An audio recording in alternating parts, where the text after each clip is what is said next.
to this week's Uplevel Live session. Excited to have you here. And so without further ado, let me introduce our speaker for today. So Marcus Whitney, from college dropout waiter to self-taught successful entrepreneur. Marcus Whitney is founding partner of Jumpstart Health Investors, the most active venture capital firm in America, focused on innovative healthcare companies with a portfolio of over 100 companies. He has been listed in the Upstart 100 by Upstart Business Journal, Power 100 by Nashville Business Journal, and has been featured in Inc., Techcrunch, Fast Company, and The Atlantic. Marcus is also the author of the best-selling book, Create and Orchestrate, about claiming your creative power through entrepreneurship. He is also the producer and host of Marcus Whitney Live, an interview show live stream Monday through Friday, 12 Central on Facebook, YouTube, LinkedIn, Twitter, and Twitch, and Marcus Whitney's Audio Universe, a podcast on all major platforms. He is also co-founder and minority owner of Major League Soccer team Nashville Soccer Club. And he is a member of the board of Country Music Hall of Fame and Museum, the Nashville Convention and Visitors Corporation, Instructure Partners, and an Arts Commissioner for the City of Nashville. So Marcus, please come up and on stage and join us. We're so excited to have you here. Hello, hello. I'd like to kind of just hand over the stage to you, and get right into things. I'm excited about your presentation today because I really feel that whether or not, you are, a budding entrepreneur, you have an existing business, or you might not be an entrepreneur, maybe you're an intrapreneur, at your company. I really feel that what you're going to be sharing with the audience today is of value to everyone. So I'm going to hand over the stage to you. I'm going to disappear into the background. If you want to share anything else, with the audience as an intro for yourself, please feel free. But I'm going to share away. So everyone enjoy Marcus's presentation today. It is on the 8 core concepts of business. So take it away, Marcus. Thank you so much. I'm so happy to be here today. And I this has been just such a crazy year. Obviously, such a crazy year. And we have to really look at the future and admit that we don't know exactly what it's going to hold. I don't think any of us last year this time were looking at the year ahead, 2020, and thought it would look anything like the year we just experienced. And so I want to talk about the 8 core concepts of business because these are, I think, just cornerstones for understanding what's actually happening out there in the world and in the economy. And I know that many people, tune into Uplevel sessions because they're looking for career advice. And I would say that going forward, it's going to be really, really important for everyone to understand that the economy has shifted in such a way where even employees are going to need to be more entrepreneurial in the way that they think and they act on behalf of their companies. So with that, I'm going to go ahead and share my screen and start the presentation.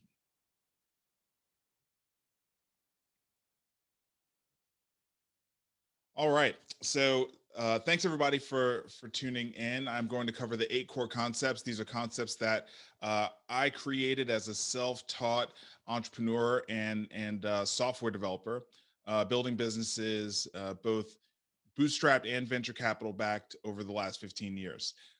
Really happy to be here with you today. So as I was saying, 2020 has been a crazy year. And the thing I want to make sure that everyone understands is that the economy is sharply moving towards efficiency. So what do I mean by that? I mean that we are all coming out of a cycle of the economy that felt very cushy. It was very safe.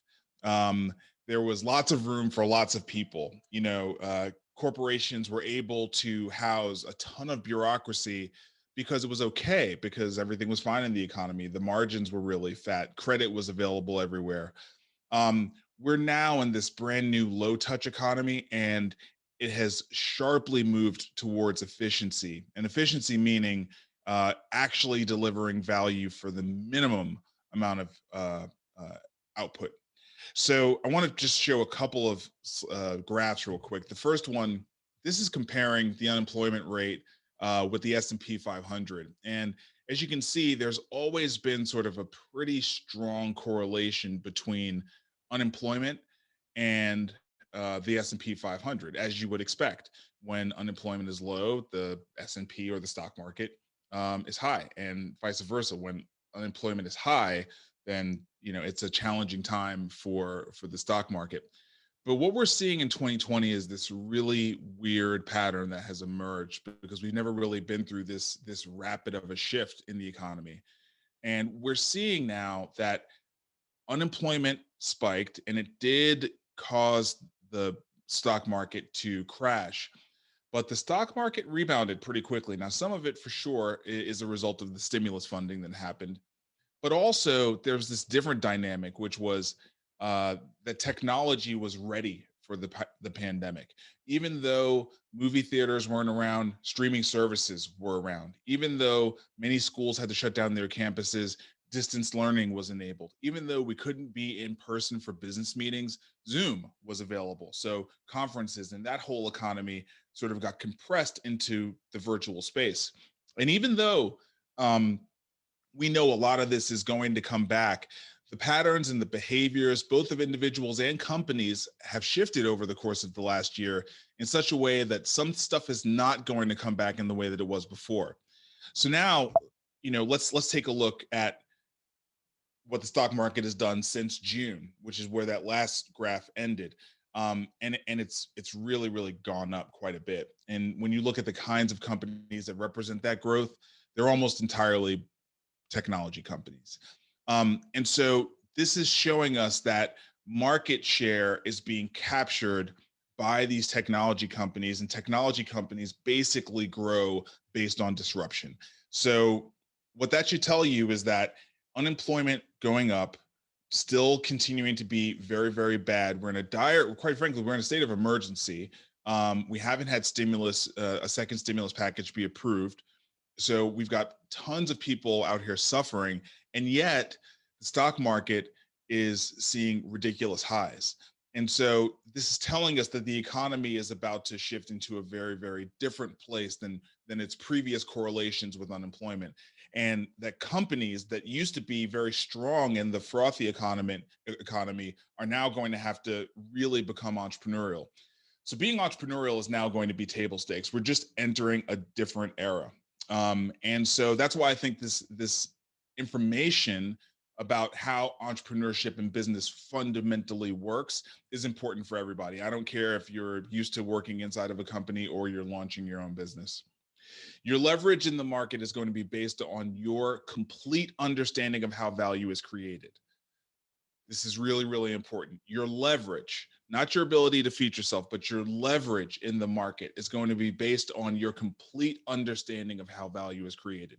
If you understand how it's created, you will be very, very valuable, and you will have a lot of leverage. There are tons of people out there right now with capital, whether it's to pay really big salaries or it's to invest in companies that understand how value is being created. So whether you're an employee or an entrepreneur, there's a lot of opportunity out there right now. Over $2 trillion of new capital was pushed into the market. It's here. It's sloshing around. It's just looking for real value. It's not going to go where value is not being created. So the 8 core concepts is a novel framework to understand how all businesses work. And this will enable you to understand all the different pieces and parts of how businesses work, such that you can understand how to create value in your unique way. Everybody, who's in the market right now has either a passion or some area where they are developing an expertise, and hopefully that those two things intersect for you. But the question is, do you understand enough about the complex entity that is a business to know how to create value from your place of expertise or from your place of passion. So the 8 core concepts is designed to be a very simple way to enable you to understand how to create value. I learned this from being a software developer. So software developers, when they're building programs, they're lazy by habit. We don't like to write the same code twice if we can help it. And so what that led software developers to do was to figure out, how do we address the things that we always need in every application that I have to build without having to write it every single time? And the answer was to create frameworks. So these are some of the popular frameworks in software development today. Most of you have hopefully heard of Ruby on Rails, Express, JavaScript, Angular, or Django, or some different flavors in JavaScript and Python. But these are the tools today that developers get paid to use. So if you're out there and you're looking for a job as a software developer, they're going to say, hey, we hope you know how to use one of these tools or some framework, because we don't want you to start from scratch. We want you to be able to get up and running quickly and then start to add the specific things that are unique to your application. So frameworks let developers focus on what's unique about their app. And that's why they're so valuable. Frameworks are made up of 2 important things: concepts and context. Concepts are the different areas of the application, and the context is the situation that the application is in, and the intersection of those 2 things is where all the magic happens. So important to just understand that every framework that you see out there in the software development world is made up of a set of concepts and then a set of contexts. So here are some of the standard concepts: authentication, which is logging in; navigation, moving from one screen to another; sessions, keeping track of what you've done, so you don't have to remind the application, hey, I already filled that form out, or I already handled that step; security, data storage, handling errors. All of these are the kinds of things that every single piece of software, if you don't write software, you may not think about this, but every single piece of software has to have, and you as the user expect it to have it. But as a developer, do you want to write that stuff every single time? No. So you use a framework so that all of these important core concepts are handled for you. And that's really, really valuable. Frameworks also have an order of operations. Almost all the time, you don't get to access the application until you've been authenticated. So there's no need to start storing session information until then. So there's an order to the way that these things flow, and that's really important. And then there's a way that the concepts are connected logically. Easier to understand in the business sense, harder to understand in the software sense, but just understand that these concepts are not distinct and separated. They all have to interact and play nicely with each other. So there has to be some logical method about how these concepts interact with each other. So those are the basic fundamentals of a framework. And finally, this is just sort of a design principle. You always want your framework to be very simple. You want it to be elegant. You want it to be easy to implement. You don't want it to get in your way. You want it to just help you, not hurt you. So let's make a simple framework for business. We're going to use concepts and context. We're going to come up with an order of operations, and we're going to connect those concepts logically. And that's all we really need in order to do the same thing for software in the business world. Okay. So that's what the 8 core concepts is. It's a novel framework that I created because I'm a college dropout. I didn't go to school for an MBA. I didn't learn business in the traditional way. I learned the hard way by doing from the school of hard knocks and making a lot of mistakes. And through that process, I really identified the most important things that I needed to understand, as well as the priority of those most important things and how they all interact with each other. So this is all done through exploration and through practitionership, not through something that I read in a book. The 8 core concepts are going to be words you've already heard. They'll be totally familiar for you. So hopefully that makes it really simple for you to understand. It's not intended to be, over your head. These are those concepts: leadership, finance, operations, growth, product, service, sales, and marketing. Those are the 8 concepts that every single business, 100% of businesses are made up of. And every successful business really focuses on these 8 things and does them pretty well or exceptionally well. So these are the 8 things that anytime you're looking at a business, you wanted to sort of reverse engineer that business or break that business into its separate parts. These are the 8 things you're really going to be looking at. I'm going to go through each one of these and sort of explain what it's about, and some of the different aspects of each concept. So the first is leadership. Leadership is about creating a culture in which a business can thrive. It's really about culture. Um, Leadership can never be delegated, away from the person who is the leader, right? Anytime we've ever been in a business where the person doesn't want to own their authority, we know that there are going to be problems. So leadership is about establishing what your vision, your values, your purpose, and your niche are. It's about management. It's about establishing a protocol and also a model for how you're going to manage not just people, but also situations. Communication. The number one job of leadership is to effectively communicate. And so that's why you see leaders, focusing so much on their quarterly sessions or speeches they need to make to investors, or just spending time talking to employees. Communication is so incredibly important. And decision making. Ultimately, leaders have to make decisions. You're almost never going to have all the information, and so you've got to make decisions. So these are some of, not all, but some of the very, very key aspects of leadership. Finance is all about ensuring the sustainability of the business. It needs to be here for years to come. Because what good is a payroll if you don't know that you're going to actually get the paycheck in the coming months? So the core aspects of finance: revenue, expenses, profit, assets, liabilities, capital, taxes. So the first two are very, very easy. Most people understand those, and they kind of generate the third, profit. But assets and liabilities, well, that starts to get into some nuanced stuff that a lot of people don't understand. And capital is a completely different topic. And then taxes, very, very, very tricky. So one of the key things to understand about finance is it's very difficult to do without help, without professional help. Generally speaking, the CPA is kind of the key person in that equation. Operations. So most people think of operations as, making the business work. I actually think about it more as minimizing the risk in the business. If you've done enough businesses, then risk is everywhere. And it's very easy in your head to sort of say, oh, everything should just work this way. But that is just, quite frankly, not the way that the world works. In fact, a high performing business is probably antithetical to nature. We have seasons in nature. Trees have their leaves, and then the leaves sort of go away. We have storms, there's creation and destruction. A business seeks to sort of be stable and only grow and never die, never decay. And so operations has to really be focused on minimizing risks. And it's a very, very difficult challenge to do. You have to figure out what is going to be the right form of the company. Are you going to be a sole proprietorship, an LLC? Are you going to be incorporated? Those three different forms of company carry very different risk profiles. You have to make sure you have appropriate insurance. Your contracts need to be correct. Human resources, the entire process of managing your employees. What are your processes for how you operate the business? The technology you're going to use? How do you measure everything?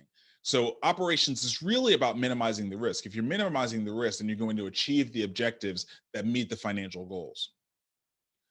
Growth. So growth is about optimizing the business, okay? And this is about the acceptance that change is going to happen. Change is always happening. There's no such thing as inventing a business and then you just forever get to just sell to the same customers and they're just as happy, tomorrow as they were yesterday.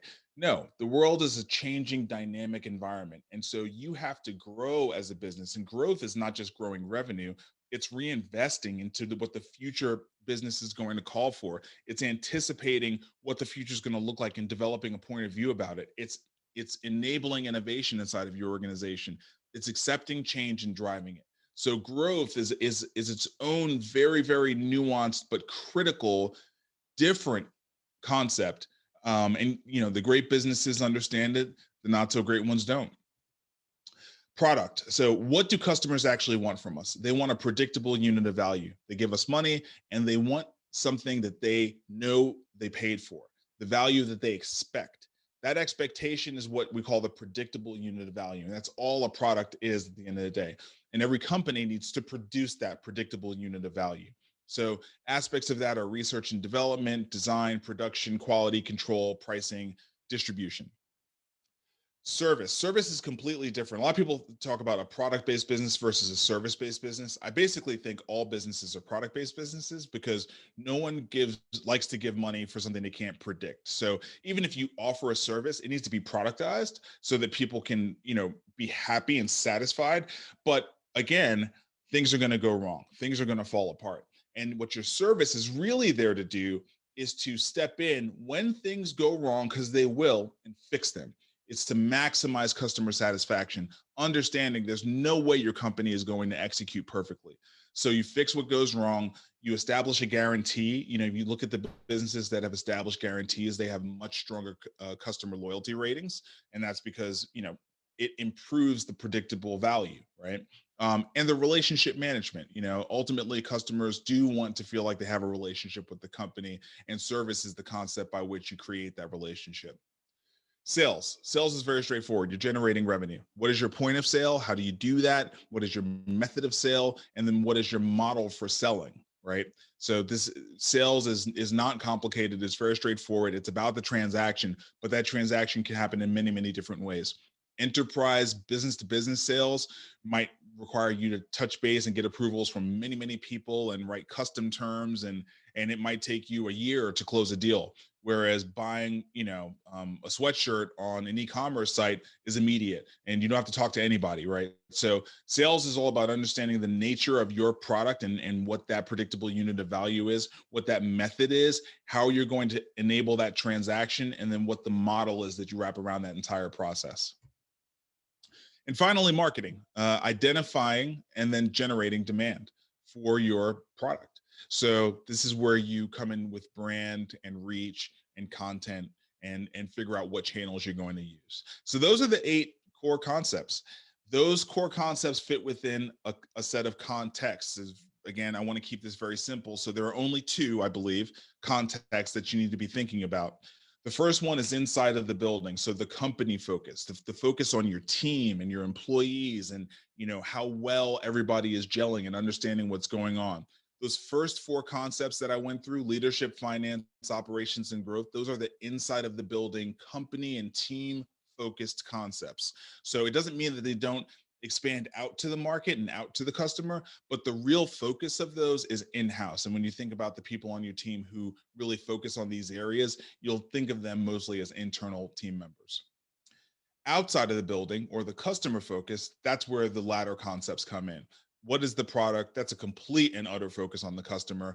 Obviously, the service is completely focused on the customer. The sales is going to be exchanging with the customer, and marketing is how do you speak to the customer. So those are the 2 different contexts for the concepts, just trying to keep it very simple.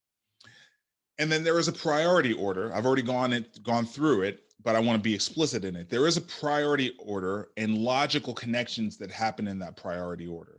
So this is the order of priority of those concepts. Leadership is the most important concept, period. You don't have a business if you don't have leadership, right? And then it sort of works its way down to marketing. Now, why I like to sort of order it and be explicit about this is most people will identify with a concept that they really like, right? And so they'll say, for me, so let's take me personally. I really like marketing. Marketing is fun. I like to create content. I like to engage. I like to come up with copy. So marketing is a really, really fun one for me.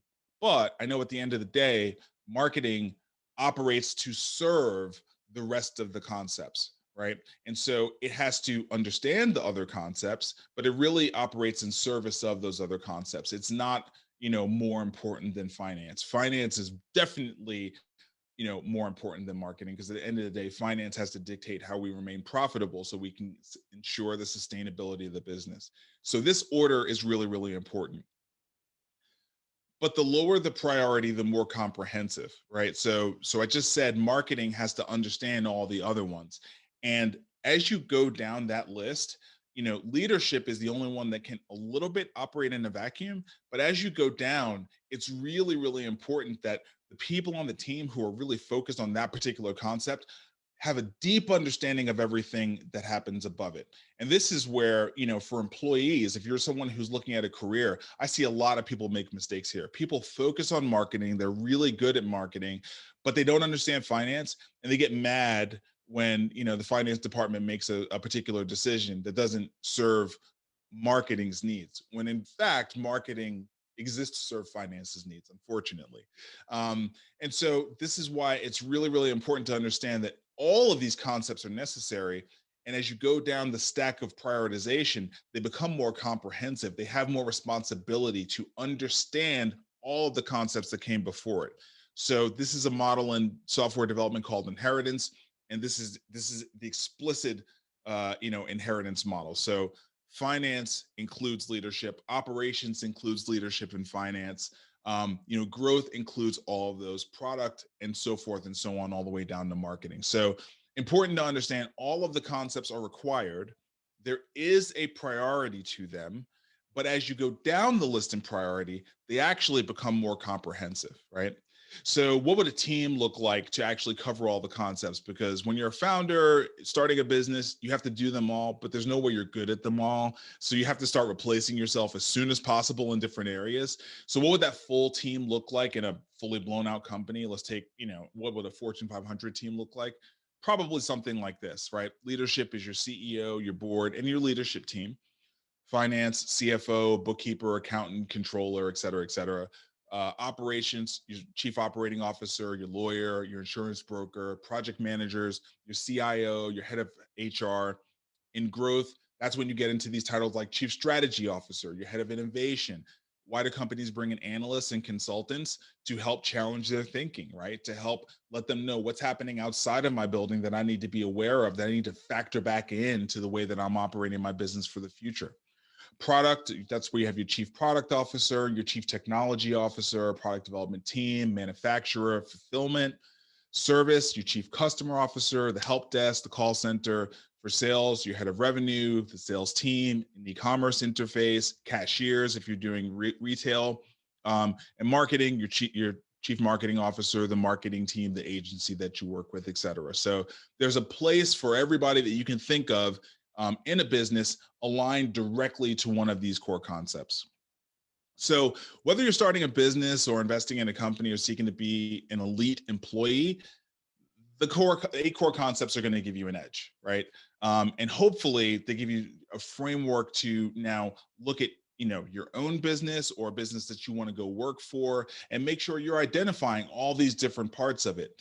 If you are seeking to be an employee of a company or just trying to be a better employee, understand the 8 core concepts will make you a more empathetic employee, which hopefully will make you more effective. It will lead you to ask better questions and understand better how you fit in the overall infrastructure. No matter what, you're necessary, but the better you understand how you fit in relative to everything else that's going on, the better you can serve and play that particular role. And for founders, if you don't have all of these aspects, all these concepts in mind, you're definitely going to miss something critical, and the chances of you failing are very, very high.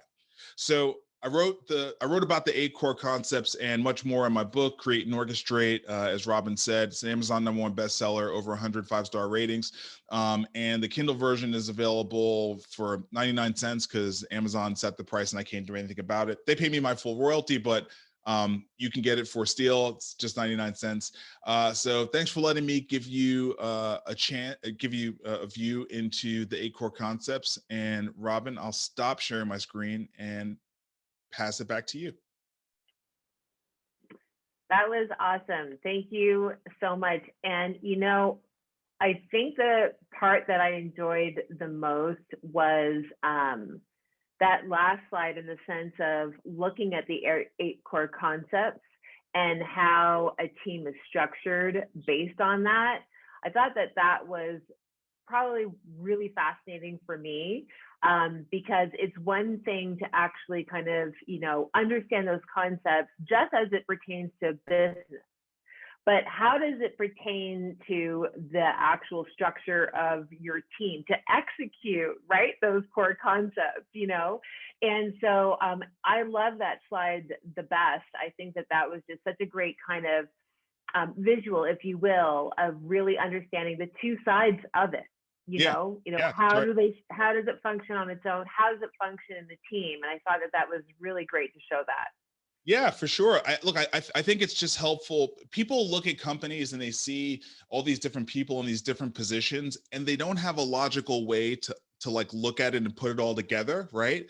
Yeah. But that all companies do have some similar structure, right? It's just nobody has taken the time to sort of frame it up for us. And so, this is supposed to be a very simple tool that hopefully you can quickly use. And now, you can look at every single company. I would even say, you think about investing in public stocks. It's like now you might, Yes. you might look at a company from a quarter to quarter basis and look at it differently. You might look at it through the lens of the core concepts and say, they've got a real hole in the service area. And if they don't get this Right. fixed, right, like I'm not big on this company. You might say, this company is knocking out of the park on all of these. I really want to put money behind this company. Yes, absolutely. And it's funny because one of the questions I was going to ask you to kind of like, get the Q&A going was, how do these 8 concepts work, just as a person that is, an executive at the company, right? And I think you started to touch upon it because whether or not you're only in the marketing department or you're only in HR, whatever your position is, I feel that knowing the bigger picture, taking into consideration all of your concepts, actually gives you a better understanding of the overall vision and mission of the company. Would you agree with that? And do you think it makes someone just a better employee because of that? There's no question, right? There is something in our wiring as humans where we are, generally speaking, curious as to why things are happening or why we are Yes. doing something. And I feel like when we know why, we can then bring more of ourselves to the work, right? And not just from an enthusiasm perspective, but also from like a quality of thinking perspective, because Exactly. you have different data points and you start to say, oh, I was thinking this, but now understanding what our sales goals are and what some of our limits are on the product.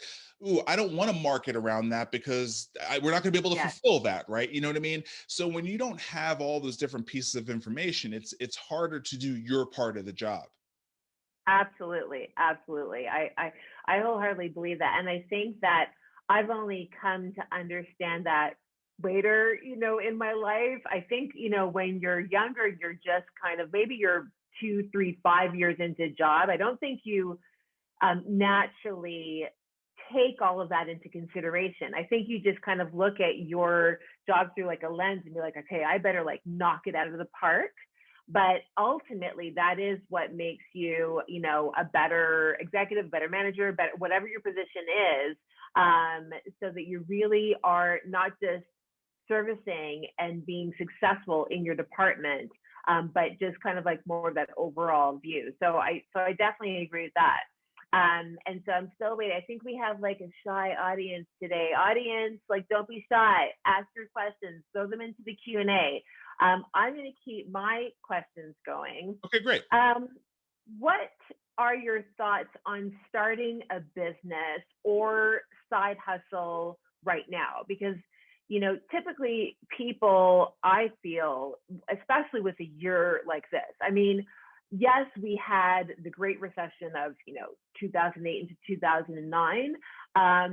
But knowing the businesses that were developed at that time and where they are right now, I think that there is something to be said about trying to actually be bold and creative in a time like now. What are your thoughts on that? Yeah, so first and foremost, well-being and health first, right? So 100%. before we talk about anything money wise, whether it's starting a business or a job or any of that kind of stuff, well-being and health first. And obviously this is unprecedented on so many levels that you just have to really respect that and focus on well-being and health. Having said that, if we take that to the side, right now we've said that part. If you're talking about like where are we in terms of an economy and the timing, I struggle to think of a time in recent history of the capitalist society where more value was up for grabs, right? Right. And so and that's because of multiple overlapping things, right? One is massive value has been snatched away from the high touch economy. Anything that had anything to do with in-person experiences and real estate real estate that it was designed for multiple people to get together in the same space has been severely impacted. And then that impact is multiplied by the fact that we have an internet that was ready for the moment.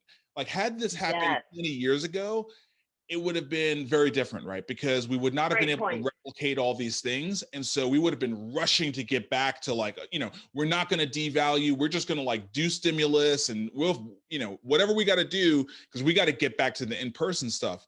But things are different now, right? It's like Zoom and broadband and e-commerce and delivery and all this stuff was ready. It was all ready this time, right? And VR is very close to being ready. Like, this most recent Oculus Quest is, like, ridiculous, right? And so there's really not been another moment where those two things have sort of overlapped in that way. And so there's never been a time where there's more opportunity available. Never. I don't think never been this much opportunity available. So look, if you can maintain your well-being and stay healthy, and you want to start a business, this is the time. And the final thing I'll say is the cost of entry has never been lower. Absolutely, Never. 100%. It's never been a lower cost of entry to establish a business. It's like, and particularly this year. Particularly this year. It's crazy. Yes. No, I completely agree. And so we had a couple of questions come in. So here we go. Hey, Jane, she says, thank you, Marcus, for sharing this framework. Can you suggest best practice strategies for creating effective multifunctional teams to ensure understanding across frameworks? Do you start at the onboarding process? Great question. Yes. So what I would say is context really matters. And so best practices are contextual, right? And so I don't really believe in universal best practices, but I believe in universal priorities, right? So there is a priority for leadership to communicate, okay? And then there's certain things about communication that you need to understand. So a big one is communication is the leader's responsibility, not the employee's responsibility, right? So if for some reason, now obviously this is within limits, okay? But at the broad level, if your overall organization doesn't understand where you're going, that's a deficiency of yours, not theirs, right? And so people don't understand like why CEOs get paid such outsized amounts of money, right? Okay. And I'm not saying we should take another look at it, but what I will say is that the ability to effectively communicate in a complex organization is very rare, very rare. I agree. To be able to orchestrate a multi-million-dollar, forget a multi-billion-dollar organization, very, very, very, very rare. And you're communicating to multiple stakeholders, right? You've got leadership, you've got the board, you've got shareholders, you've got employees at all different levels, right? So what it really boils down to is that communication and that commitment to communication, and then you understanding in this context that I work in, that my company is in, what is the best practice for us? You know what I mean? But it certainly looks like over communicating. It certainly looks like making sure everyone knows what we're really dealing with and what's on the line, and how and specifically how they fit in.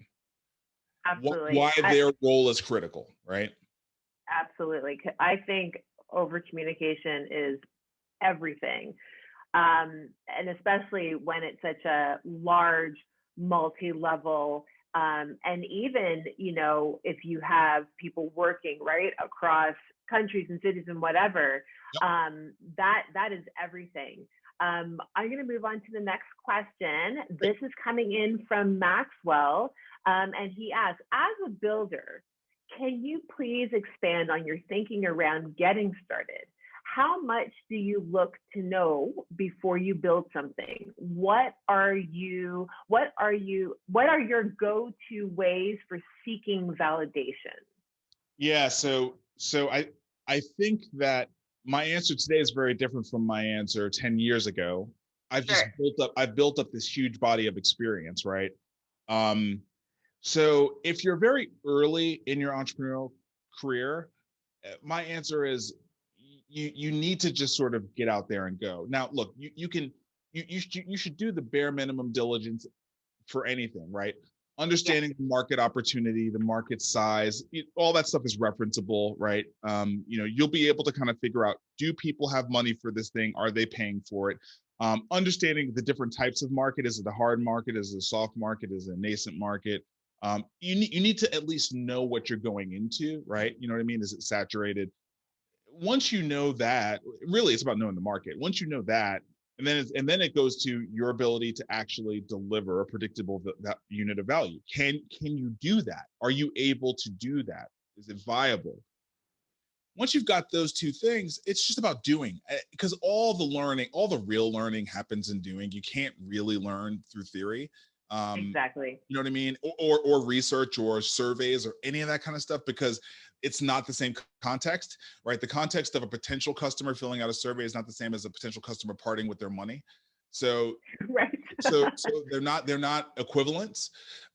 So you just have to be careful about over valuing all of those, diligence oriented ways of figuring out what you're going to do before you do it.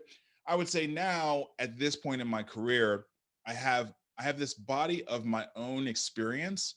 And so really what it boils down to is I know where money is, okay? And I Yes. know what I'm good at, and I know what I like to do.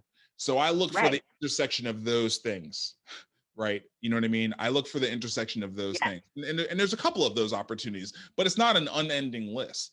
And the other thing I've realized is I don't have to do everything, right? Like I need to do the things that have that intersection at play. And for the other things, I need to invest. I need to make my capital work for me and let the other people who have the unique abilities and the passion, who are, really going to capture that market opportunity, capture it. And how can I benefit from that by putting capital at play, right?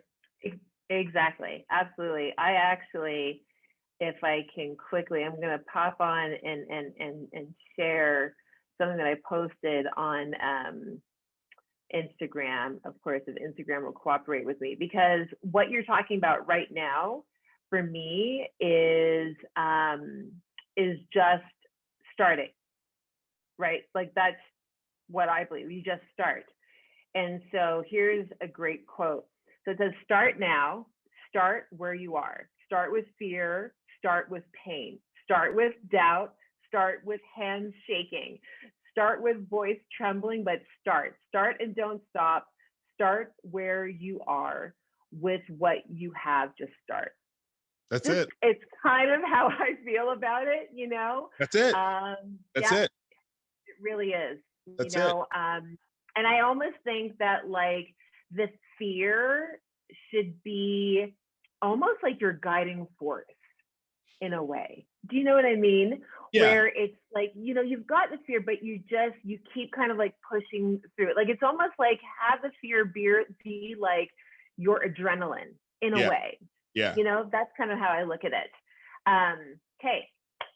Next question comes in from Emily, and she asks, as a marketer, what are good ways to become more informed on the other concepts? Should a marketer read books on those topics, meet with people in each department at their organization? What are your thoughts on that, Marcus? Yes and yes. So marketers should be the absolute best at asking questions and listening, right? I Yes. mean, because that's really what makes it for an efficient marketer, not an advertiser, a marketer, right? Right. An efficient marketer is one who can quickly get the voice of the customer. So you can apply that very same skill internally, right? You know what I Yes. mean? And ask questions. Exactly. People, quite frankly, like, if they're good team members, they'll be happy to share more about how things work, especially because 100%. usually people on the inner concepts are afraid that marketers are going to misrepresent things. So if you go in and you say, "Hey, I really want to make sure I understand this because I'm I don't want to misrepresent what we're saying here, they'll be happy to like give you details and as much as possible. Now it's your job to translate that in a way that is going to make the customer actually, want to buy the product. But yeah, I would say reading books and also, having those conversations are two great ways to do it. Yeah, absolutely. Moving on. So this question comes in from Todd. He said, thank you for sharing your framework. What areas present some of the biggest opportunities right now in this fast changing environment we find ourselves in? All of them. They're all under, so I'm completely serious about that. They're all under siege, and from a status quo perspective.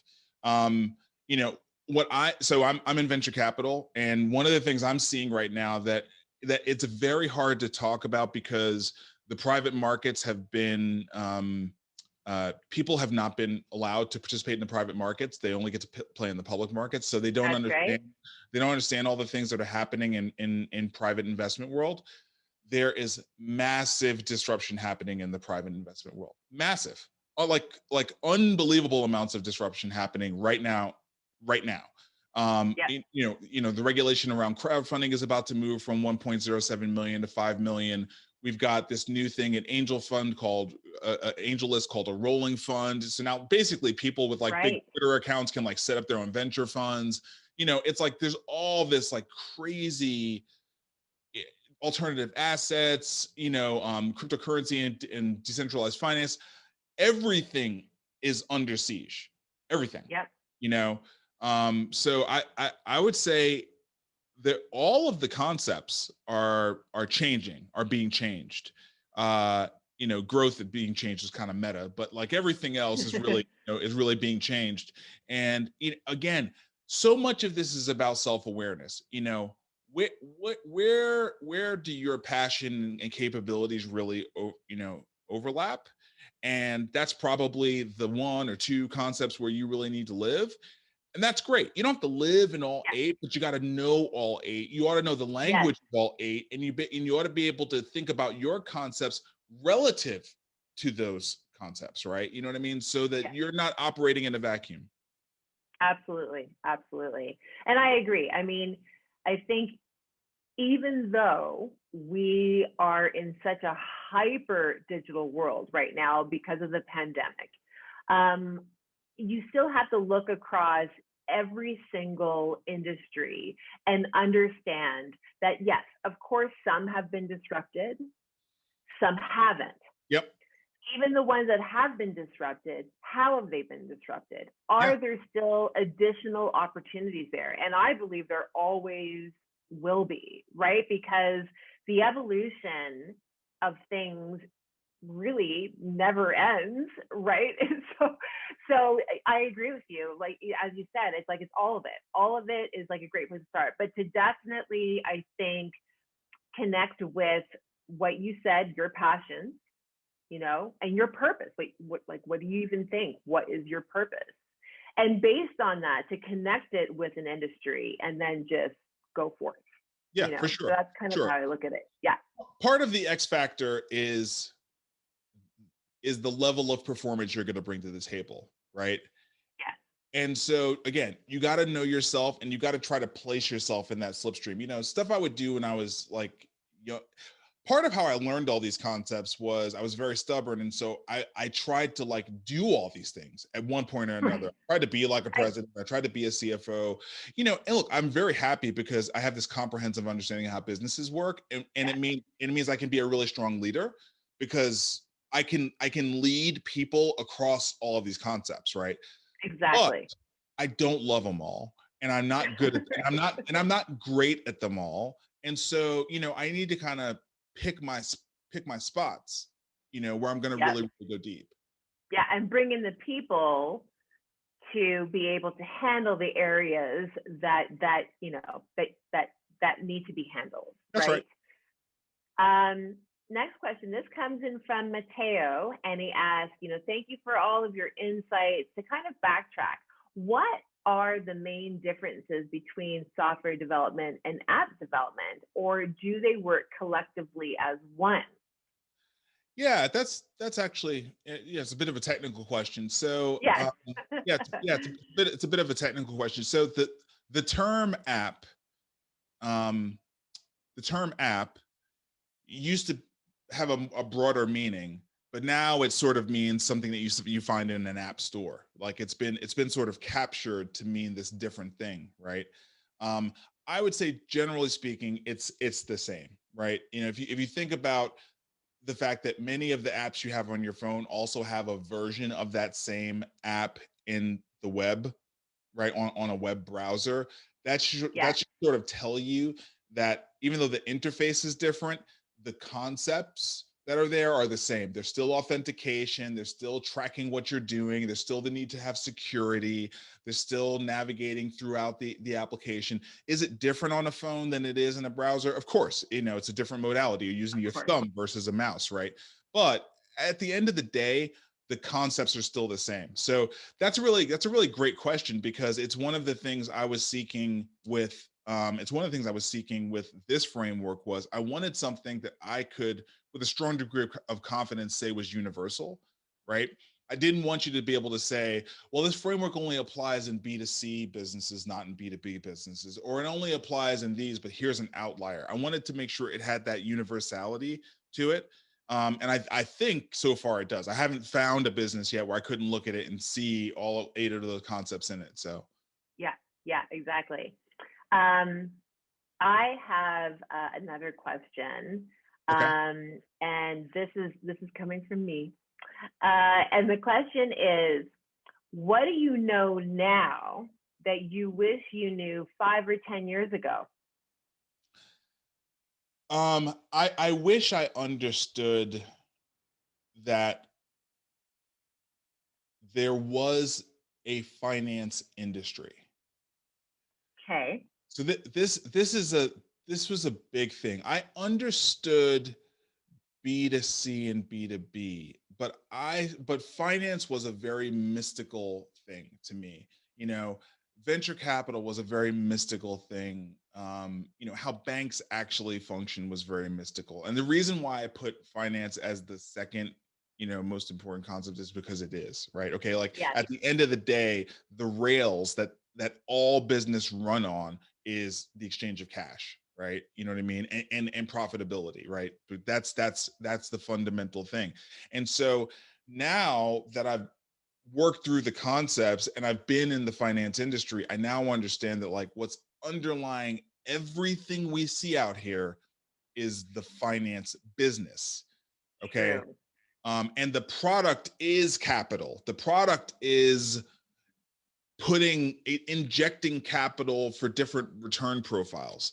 So, like, you know, when we look at Facebook, right, we're not like, we think we're looking at Facebook, but what we're really looking at is a group of venture capital funds and a private equity fund and big investment banks that took the company public.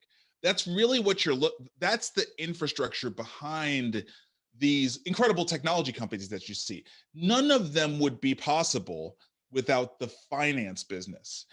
And Of course. that's the part I wish I knew, because if I knew that, I would have spent more time learning that earlier, and I would have been more excited by it. Like, you know, I thought it was like boring and like, whatever, to Of be in course. finance. We I, all do. I didn't understand capital as a product. Yes, You know, I didn't, exactly. right? I didn't understand capital could be a product. Once I got that, it's like I literally see the world completely differently. Um, Interesting. so that's the one thing. That's the one thing. Okay. And I'm going to have a final question just to let everyone know. At the end of this, we are announcing the winner, who is still getting your book, Create or Orchestrate, even though now we know that it's like super accessible. But the winner's going to get a signed copy of the hard copy, not the Oh, 99-cent Kindle version. boom. Game changer. Yes. That just changed things, folks. Personalized signed copy. There's a There big, you big, go. big, big difference. You can't get that on Amazon or anywhere No, else. So no, thank you. no. Because Thank I'm you, gonna go Marcus. downstairs. I'm gonna go downstairs in my box of books and write your name, and I'm gonna put it in the envelope, and I'm going to the post office myself. So no, there's no There you scalable go. for that. Yeah, Yeah, you're not getting that anywhere else. And so I want to close by touching on something. So I've been reading The Lean Startup. Yeah. And I remember when I watched another one of a webinar that you were on, and you had mentioned at the beginning where, they kind of tell you like, read these key books, Yeah. and you're going to be well on your way to starting your company or being an entrepreneur. And the Lean Startup for me, I know is like the Bible, among many of the entrepreneur world.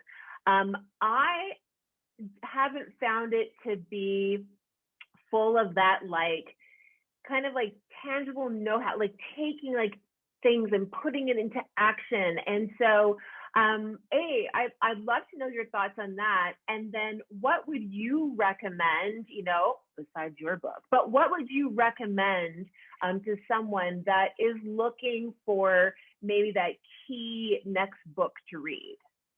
Yeah. So I had a similar experience with that book, but I do think the Lean Startup was really, really important in communicating some really, really valuable concepts Yeah, around that are specific to the early stage of a business. yeah, And I guess that's probably the most important thing, right? Is to just know, kind of get past looking for the universal business book and sure. start looking for the ones that are going to give you specific tools, right? So, I feel like the E-Myth Revisited is a really nice book like that, because it's a very specific tool in terms of just giving you a way to think about the dual personality you have to have as a business owner. Right. Like if I could distill that book to working on the business versus working in the business, I mean, that's basically the book, right? You know what I mean? And like, Absolutely. and that's super valuable. That is a big, big, big, big aha moment, because once you see that, you can't unsee it. And then you're Right. just like constantly like thinking, okay, what am I doing right now? Am I spending too much time? You know what I mean? So I think that's fantastic, right? Traction by Gino Wickman is another one that, has Okay. very, very practical tools. The VTO that's in there, and it's very much like, here's how you do it. And it's not universal, but I'll tell you this, like, I don't think you get points for like coming up with the model for how you establish a small business. And so Right. it's as good as anything I've seen. And I love it that it's a tool I can pull off the shelf and like kind of go to town with. Building a story brand, Donald Miller. That's a great one.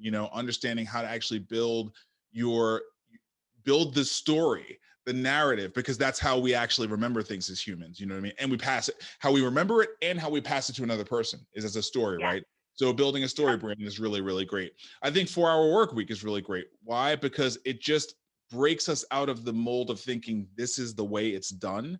Not that you should like do exactly what he's saying, but just Right. understand, like, you can do things radically differently from what you've seen in Yes. the past. And that's the I power, agree. that's the power of business, and the power of entrepreneurship is you have authority and autonomy and choice and an agency, and you should use it. Like, that's the point of that book. The point of that book is use your agency. If you're going to run a business, use the full power of your authority. So Yes. anyway, there's 4 that I read and that I like, and I none of love them it. give me like the answer. My book doesn't give the answer. No, there is no book that gives the answer, right? But they all give you a little bit. They all give you a Yeah. little. Yeah. No, I agree. And I like your assessment of the 4 hour work week, because I think I got maybe halfway through, a third or halfway through, and I was like, but I like your assessment of it, because it's not maybe taking it word for word, but it's really kind of looking at it as maybe like, how can you maybe disrupt the way that you're doing things? Yeah, How can you disrupt your schedule, your time management, that kind of thing. So I very much enjoy your assessment of that. And because of that, I think I have to go back and finish reading it. yeah, yeah. So this has been so valuable today. Thanks, Marcus, again. So appreciate it. Absolutely, it was a pleasure. Take Thanks, care, everybody. everyone. Okay, bye now. Bye.